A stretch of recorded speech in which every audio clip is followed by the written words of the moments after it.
What it do, fool? What it is, kid? What it was, cuz? How BG was the scene, kings and queens. It is T with two E's. And Legendary Max. And this is the Level Up EXP podcast where we talk everything high school football. How you doing, Max? You I'm doing good? well. How about yourself? Fantastic. I'm okay. I've been better. Is it about the game we just witnessed? It is about the game we just witnessed.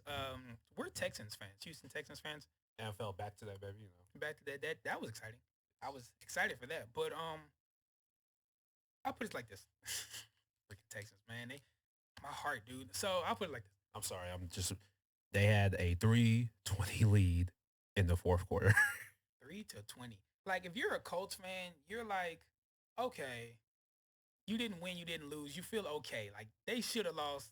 They had a lot of, like, bad plays. They should have lost. So you feel like, all right, we survived. Houston fans, you should feel like you lost. We should feel like we've lost that game. 3-20 lead. I was listening to the game on the radio. I was driving majority of the day. And I was like, 3-20. I stopped listening for a little bit, like, we got the dub. I checked back. I'm like, 13-20, 6 minutes left. Like, okay. Then I heard they scored. I'm like, what's going on? What is going on? And then we have the Broncos next week. So that's fun. Hey, at least we were the only one in overtime. We had, what was it? Steelers and Bengals. They went to overtime. Steelers won, though. Which is wild, bro. We did not settle. I don't know if you saw the stats. You saw Joe Burrow threw 4 interceptions. I saw that. That was, bro. Oof, kinfolk. That's not looking good. What just got the Super Bowl? What you doing? What are y'all doing? But anyways, on to more important things. Like high school football for the week. High school football, man. What games did we go to, man? We went to 2 games again this week. On Thursday, we went to Summer Creek versus Klein Collins. And then on Friday, we went to Lamar versus Clear Fall Knights. All right. So for me, the standout players were mainly on the Summer Creek team. There was a DB number 7, Darian Hargraves, DB and returner. His specialty for me was returning. He was electric with the ball in his hands. Thanks. He was close to breaking multiple touchdown returns. And for me, the biggest thing, well, not the biggest thing, but something that was really cool to me, he seemed very humble. Like he would make a big play, change the field, change the game, and he just walk off like he didn't just do something exciting. All his teammates, yeah, you're the greatest. I promise you, he just walking, dabbing people up, head down, like he disappointed he didn't score. So I like that young man. He was doing that last year. So Darian Hargraves, he's really cold to me. And number 1, Rorian Richardson, receiver. He's a senior. He's a physical receiver. And I like that he went downfield and he would try to block. He would try to push people in the dirt. I really like that. His route running wasn't the best. It could have been better, but he also made up for it with some of his catches. He was pretty physical and pretty stingy with the ball. And so yeah, those 2 players stood out for me. What about you, Max? For Klein Collins, I like their quarterback number 2, Tucker Parks. He had a pretty good arm. He threw for 3 touchdowns. So that was pretty good. And then on the defensive side, I was looking forward to seeing this one player. I saw him at camp this year. His name is Chris Grant Jr. And funnily enough, he's a junior this year.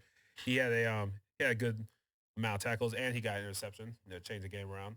And the end of that game was 2017 Klein Collins. So we got that one wrong, unfortunately. We were going for Summer Creek. Yep. So where'd it go, Summer Creek? No, I'm kidding. Good luck, though, for the rest of the Let's see if we got the other one right. Now we got Lamar versus Clear Fall. And my co-host here, I got there a little late because of work. Terrell got there pretty early. And when I got there, it was 0-14 Clear Fall Knights. Yeah, I was. So it's like I got there on time. I'm watching the game. It's looking very one-sided. Max comes in, and he's like, how's it going? I'm like, yeah, I'm about to leave. Like, after halftime, I seen all I need to see. I got the players I felt like stood out, and I am A-okay. And that's the beauty of football, because I was ready to go, and they made it a ball game. They actually went to overtime. And some players that stood out to me, number 12, the senior quarterback, Kenneth Rosenthal, he was clutch in that game. The moment was never too big. He wasn't the best on the on rollout throws, but when he was able to set his feet, he threw some very accurate balls. So much so to where Lamar should have won that game after they came back, because they were getting walked on. But anyways, after they came back, he was throwing some good passes that unfortunately they were dropped, but they would have changed the game, and they probably would have won if those passes were completed. And then Lamar has a DB, number 8, Chris Boykin. He has quick feet and in and out of breaks. He's active and aggressive at the line of scrimmage. He jams up receivers pretty well. And he did not mind getting physical in the run game. So I like that. And there wasn't many passes, or not passes, many runs going his way that was going more than minimal gain. Mm-hmm. Well, one stand I like to talk about is number 5. Even though we're talking about the results later, they were down probably like a minute or two in the game, but number 5 ran the ball all the way from the kickoff. It was a sight to see. Beautiful. And he was able to tie up the game at the very last moment. So that was very impressive. And I also liked number 96 for Lamar. He got 2 sacks. Pretty big boy. John McDonald. And then Clearfall had like an impressive running back, number 1. At first, well, I'm not going to say that. The boy was fast.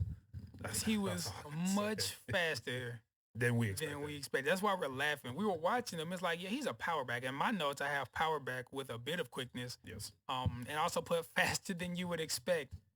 He was in the back for kickoff return, and we just like, why? What is the point of that? And he's a power back. He's not trying to give many yards. Mm-hmm. He took a carry, finally broke through the middle of the defense and outran everybody to the end zone. It wasn't just like jaws dropped. Jaws dropped, and it wasn't like it wasn't a run where it feels like 10 more yards. Maybe somebody would have caught him. Like no. He outran that entire defense. That is the senior Marcus Tarver. So yeah, that got balled up. One more stand I like to talk about was number 9. I thought this man was very aggressive. Carson Skoltak. Yeah, I believe that's how you say it. Sorry if I butchered it again. He was very aggressive. He was very good at getting the backfield. That man, like the first play I did see of him, he did miss an overfield tackle. Like, ooh, but he definitely made up for it for the rest of the game. So I was very impressed with you. Good job, Carson. Absolutely. But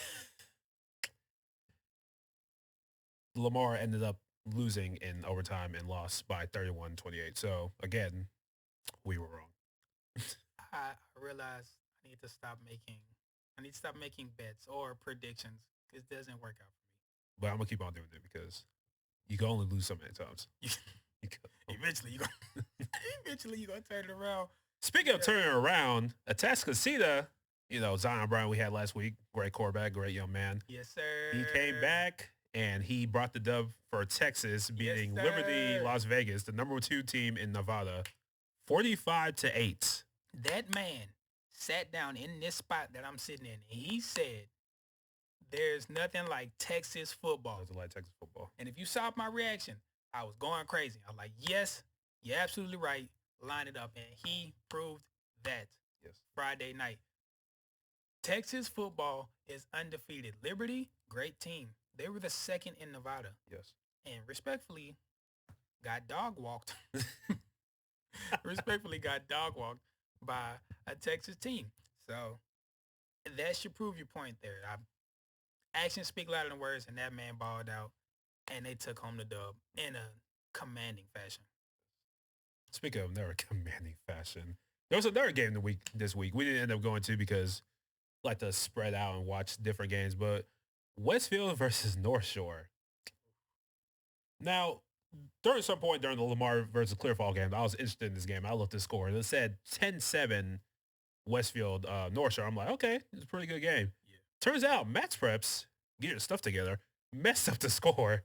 And when I checked back again, it was Westfield had 3 points and North Shore had 21. And unfortunately, it just kind of got worse from there. It was a tough outing for Westfield, yes. But hopefully that bounce back, you'll get back. It's only the 3rd game of the season? 3rd week, yeah. So you got plenty of football left. You'll come back and you'll be better than before. But Max, you seem to have a bit of beef with Max. What's it called? MaxPreps. MaxPreps. Oh. We're doing this right now? Can you okay, I guess we're doing this right now. All right. So I don't know if we mentioned it, but me and T Frank, we're high school friends. We played high school football at St. Picex from the years 2012 to 2016. SPX. And I got into varsity junior year. And I don't know why I did check back in the day. I guess I just never had the reason to. But last year, for some reason, I was checking I don't know why. I was checking the roster for St. Pius X from the year 15 to 16. And I looked, and my name was not on that roster. Now, I'm an offensive lineman. I'm not the most important person on the field, you know. Offensive linemen, I like to say, like unsung heroes. We had the most important job, Facts. but never get called out for anything. Facts. But I do my job, and I believed I did it well.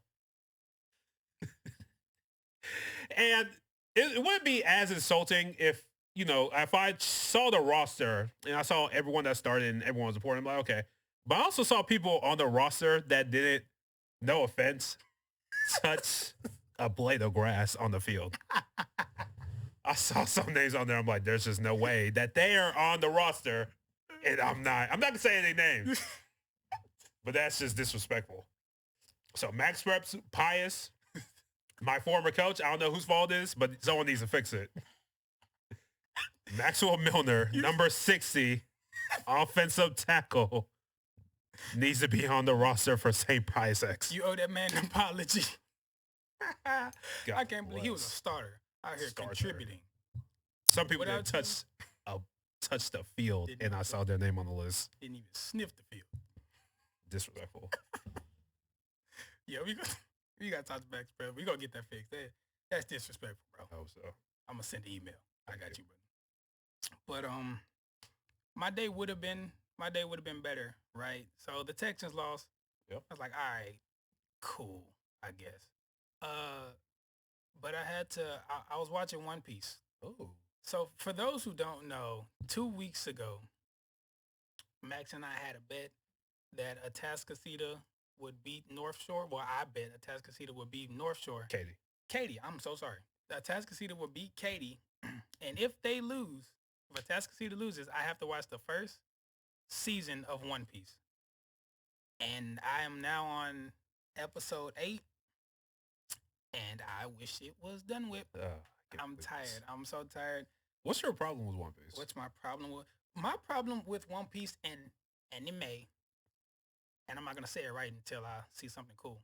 So my problem with anime in general is that everything is so dramatic. Everything is so dramatic. So for those who don't know, I want to get like into it, but there's this guy. His name is Monkey D. Luffy. It's a dumb name, but the GOAT. Whatever. He has this straw hat that his friend, who was a pirate, supposed to be like a legendary pirate, gave him. It's a hat. Red hair shanks. Nobody cares. It's a straw hat, right? He was fighting this pirate, Buggy. It's Buggy the Clown. Buggy the pirate's name is Buggy the Clown. I don't care. That's not important. He was fighting him, and he has like knives. He has a bunch of knives. And he breaks his body apart. One knife. He has the chop fruit. No one cares. That's the name of his ability. I don't care. And then Luffy ate the gum fruit? Yes. Stupid. So. Well, right now, I'm not going to spoil it. Go. I don't like it. So. If you read the manga, you know. Nobody cares. So, like, the knife, like, shot out, and it cut the hat, right? It just cut it. And then they did a whole flashback, like, oh, man, Luffy, I'm going to give you this hat. Don't let nothing happen to it. It's very important. Until I see you, right? It's very important to him. It got a little knife. I mean, I'm just saying, if you're in a fight, take the hat off. Well, okay, he kept the hat on. It cut, and then like he got super mad, like, upset. And that's my problem with anime in general, because that happens all the time. And Dragon Ball Z does it the worst.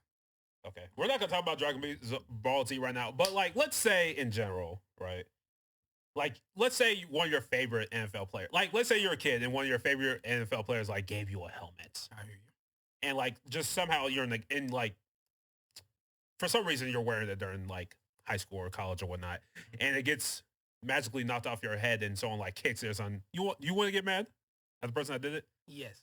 But I'm not wearing that helmet in a football game. Luffy is in a fight. Mm-hmm. He should not be wearing hat. And the hat doesn't strap on.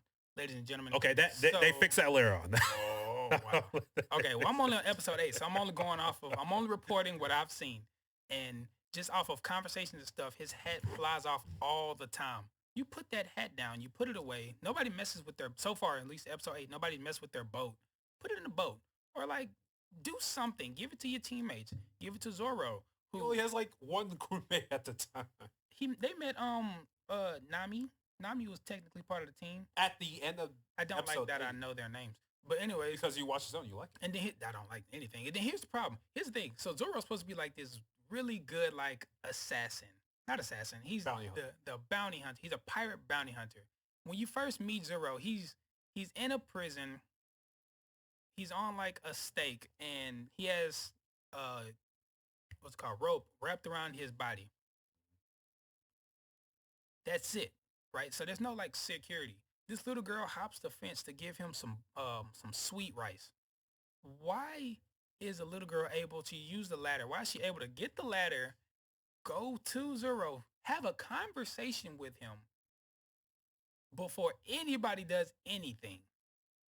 This man's supposed to be like the most dangerous person in the world, and he like, well, not the world, the most dangerous person, at least in that city. Because when they were saying Zoro, everybody was panicking. So like, I mean, yeah, he's a big fish in a small pond right now. It's dumb. If he's big fish in a pond, like regardless, if he's supposed to be like this, at least for that city, like somebody super important, how is there no security watching him? Why is there no security watching this man? Luffy was able to got over the fence twice and talked to him 2 separate times. 2 separate times, and nobody did anything. I think in their defense, I don't think they're really equipped to handle Devil users. Equipped to handle who? Devil users. That's fine, but they didn't know that at the time. Why are you not? Why is there not a gun aimed at him at all times? Because they were planning on executing him. Stupid. But I tell you what. Remember what's that movie? Kung Fu Panda. Remember the first movie? Yes, Kung Fu Panda. I forgot the villain's name. You remember that? Tai Law, yes. Tai Law. Y'all remember when Tai Law, when you first meet Tai Law, he is at the bottom of the cell, arms strapped down, can't move, guards at the ready 24/7 with arrows. That's what you do for a criminal you're afraid will murder you. In defense of that, Tai Long is like the ex-apprentice to like the most famous Kung Fu master. Zoro does not have that kind of reputation yet. And then 2, if you remember in the movie, he would have escaped if it wasn't all that extra security. It doesn't matter. It does matter. You keep that precaution. I'd rather have all that security and then they do some dumb stuff where he gets out. Then if they don't do anything, if they're not there and he gets out, then you like, well, what the heck? But with all that security, you like, well, I mean, we tried. We had the bodies. Then that's how you know that boy bad. How do we know Zoro's bad? Zoro is bad. Because he got 3 swords. That's lying. In his mouth. Stupid. That's lying. And Zoro was gonna succumb to his fate, but Luffy, being Luffy, he convinced him like, hey, you still got some life left to live, especially on my crew. So let's go. I don't want to watch this no more. I say I had to say I don't want to watch this show anymore. He's enjoying the journey. I'm not, but I am a man of my word, so I'm gonna finish it out. But I put it like this: if it stay at this rate, I'm not gonna be. I'm not watching. In my defense, it does start off a little slow, especially the next couple episodes. I already told him he's not gonna like, but I do think by the time he gets to like the sea, I'm just gonna say Baratier and then like Arlong Park, I think he'll like it. If he doesn't like it by then we just don't have a One Piece fan. Unfortunate. And that's okay. It's okay because the show's not much of anything, but it's okay. We'll see. I got what? Like 40 something more episodes, 30 something more episodes. Yep. So we'll be all right. Yep. But Maxwell, what are the games we are going to see today? I mean, not today, next week. Next week, we are going to see St. John versus Second Baptist. St. John has a running back / receiver / quarterback. He plays on defense, I forgot. / DB, safety / kick returner. This kid can do it. / coach / cheerleader / fan. That young man, what's his name again? Cole Allen. Cole Allen. That he was a freshman last year when we saw him. He's a sophomore now. That kid does it all. Kid was cold. The game we saw, I forgot the team. It was Fort Bend Christian. Fort Bend Christian. He scored 5 touchdowns. But Differently, not all running the ball. One running, one catching, one kickoff return. I think he got an interception. Like that kid, and it was that game was a close game too. They won by a point. They won by a singular point. He scored almost all of their touchdowns. So Cole Allen, he is a beast. He is a dog. He should be on y'all's watch list for sure. For sure. That man is a dog. But Maxwell, we are done here. How do you feel? I feel pretty good. Fantastic. Pretty great. Where can they find us on Instagram? They can follow us at Level Up Experience _. And on Twitter, you can follow us at level_up_exp. We're gonna change that because it's a lot of underscore. Yeah, we're gonna fix it. There's more level ups than you would, level up experiences than you would expect, but it's okay. We're gonna work it out. Follow us on our YouTube channel. That'll be up soon. And with that being said, Maxwell, we are done. Thank you everyone for listening. And don't forget to level up.